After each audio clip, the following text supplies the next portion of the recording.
up, guys? Welcome back.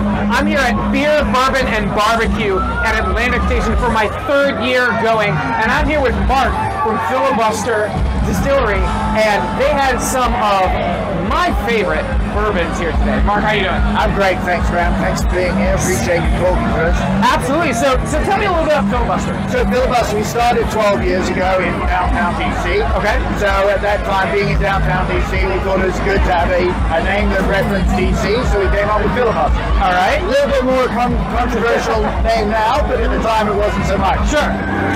All right, so what's the first one we're going to taste? All right, so Graham, we're going to start off with our Jewel Cask. Okay. Straight bourbon. Right. So straight bourbon meaning it's been in the barrel at least 2 years. Bourbon by definition has to go into New American Charred Oak barrels. So this one's actually been in that barrel for 3.5 years, and then we finish it in French oak. Finish it in French oak.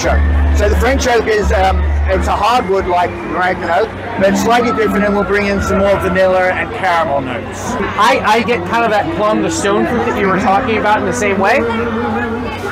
It's a great drink. Yeah. All right, so what do we have next? So next up, Graham, this is our single estate. Okay. So single estate meaning all the grains are coming from a single farm. Okay. In this case, that farm's only 7 miles from the distillery. Wow. It's a farm. This particular batch came from a farm called HWK Farms. We put a lot of that information on the back of the label for you. But it's single estate, single barrel, and then bottle at cask strength or barrel strength. So it's always going to be a high proof.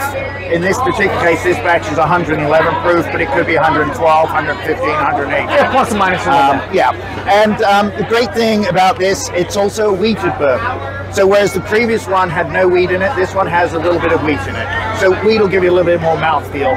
So I definitely get that on this. There's a little bit of like honey kind of notes. If you have like honey oat bread, almost as like a bourbon that kind of comes through here.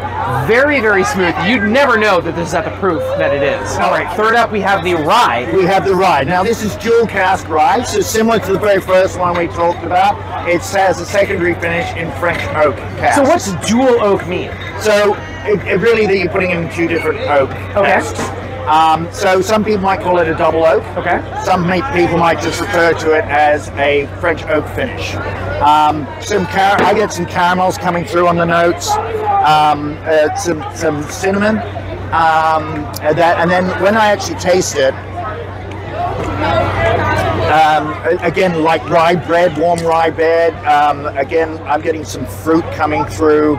The French oak really subtles it out. So I get some spiciness there from the rye, as one typically does, because rye gives you spicy notes. But it's not going to hit you in the face like a lot of ryes do. Right.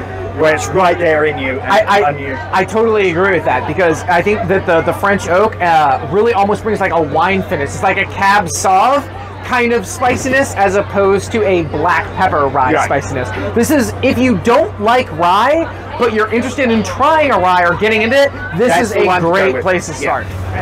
All right, last up, what do we have here? This is our boondoggle. Boondoggle. A boondoggle is a political term again. Originally we started in downtown DC, so political terms are good for us. So boondoggle is when politicians tend to go on a trip. Really, it's to sit on the beach and have a suntan and play the casino. And that's what this is good for. Right. So this is actually a blend of our rye and our bourbon, but before they've been aged. So it's a blend of the White Dog, White Lightning. So a White Dog, a White Lightning is what, like... It's almost moonshine, effectively. Okay. That's effectively what comes off the still. Right.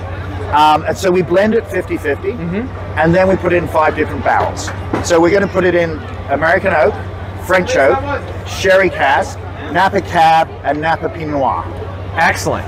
So it's a little lighter in color, and that's because it's not spending as much time in each of those barrels as the others have. But you know, despite the fact that it hasn't spent that much time in the barrels, this is incredibly smooth. There's no like tannin or bitter finish. This is actually, to be honest, probably my favorite of the 4 that you have. It's a great one. It's a great cocktail base. And so what does this retail for? So that, again, you're going to find that anywhere from $29 to about $32, $33. And let me tell you, I've had a lot of bourbons today that are a lot more than this. And for something that tastes this good, this is an absolute deal. This has been an absolute pleasure. It's been a pleasure. I appreciate your time. So if you want an amazing time, check out Eat, Drink, Relax, Beer, Bourbon, and Barbecue. They have a whole list of festivals where you can come out. If you want an amazing deal for some really great bourbons and whiskeys, you gotta check out Filibuster. Again, thank you so much. And cheers. Cheers to that. Like, follow, subscribe, and we will see you guys next time. Perfect. I appreciate it. That was good. Absolutely. I liked it.